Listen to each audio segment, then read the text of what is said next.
From unused Sadako abilities in Breakable Doors to SnuSnu, today we're diving deep into some of the wildest secrets, hidden details, and Easter eggs buried inside Dead by Daylight's game files. Some of these could have completely changed the game, while others will make you question what the devs were thinking. Let's get started. We all know about breakable walls, but did you know breakable doors were supposed to be in the game? Deep in the game files, there's an unused breakable door folder sitting right next to breakable walls. But these doors were never implemented. Could this be something the devs revisit in the future? When all of Sadako's TVs are turned off, they would have all turned back on automatically. This mechanic would have worked similarly to the Plague, who gets her corrupt purge when all fountains are infected. This ability ended up going unused, but imagine how much scarier she would be if you could never truly shut down her teleportation. The Xenomorph's facehugger from the Nostromo wreckage has a hilarious code name in the files, SnuSnu. This is likely a reference to the classic Futurama episode where the male characters are sentenced to death by SnuSnu on a planet ruled by Amazonian women. Let's just say, if you've seen the episode, you know exactly why this is both funny and terrifying. Despite her iconic bunny mask, the Huntress's original codename in the files is Bear. This suggests that her Mother Bear outfit might have actually been planned as her main look at some point in development. Would you have preferred a full-on bear-themed Huntress instead of the bunny mask? In the game files, killers aren't even called killers. They're actually labeled slashers, a clear nod to the classic slasher movie villains that inspired Dead by Daylight. Survivors, on the other hand, are called campers in the files. This could be a throwback to the game's original concept. However, as the game evolved, more and more killers and survivors have been moved to different folders, so this little piece of DBD history may soon be lost forever.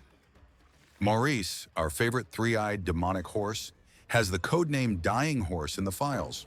Meanwhile, Ripley's cat from the Alien chapter is called Quesita, which actually means small cheese in Spanish. Maybe the devs were just really hungry when naming things. If you somehow didn't already realize it, the entity is a spider. This isn't just speculation. The models for the entity in the game files have spider-like naming conventions, solidifying its creepy, something-legged nature. Ghostface's Mori famously involves snapping a photo of his victim, but did you know that in the PTB, he actually used a flip phone instead of his camera? While the flip phone model was eventually removed from the files, the camera is still hidden in a folder named Phone, a relic of Ghostface's early development. In the files, lockers are actually named closets. This could hint at an older version of the game where survivors had to actually hide in proper wardrobes instead of metal lockers. Imagine a more realistic hide-and-seek element in early DBD. Hex totems are called Hex Bags in the files. This suggests they might have been envisioned as actual cursed objects or voodoo-like bags rather than eerie skull totems. Pyramid Head's cages are actually called DeadBed in the game files. This might mean that at some point they were meant to be used for his original Mori instead of just a punishment mechanic. Imagine if, instead of sending you to a cage, Pyramid Head used it to finish you off in a gruesome execution. The snowmen from past winter events aren't just random decorations. They actually have a name in the files. Mr. March. Maybe he's got a backstory we don't know about. Or maybe the devs just really love winter. In early development, pallets weren't even called pallets. They were referred to as bookshelves, likely because the original prototype of the game used bookshelves instead of wooden planks. Now imagine if survivors had to push entire bookshelves onto killers. Limited-time game modes all have food-themed code names. The 2v8 mode, Calamari, Chaos Shuffle, Gelato, My Little Oni, Apple Pie. The only exception is Lights Out, which was mysteriously called Firefly. Now I just want to know, who at Behaviour is hungry all the time? Remember when the archives weren't a ruined mess? The Observer had a floating object in his hand.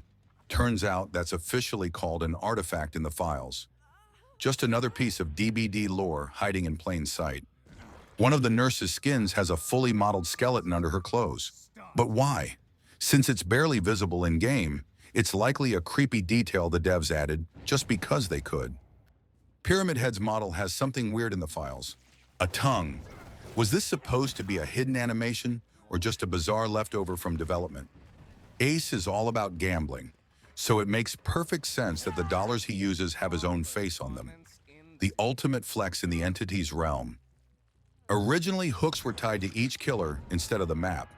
While this concept was scrapped for balance, the Xenomorph is one of the few killers that still uses a modified version of this system. And that's it. Some of the strangest, funniest, and creepiest details hidden in Dead by Daylight's game files.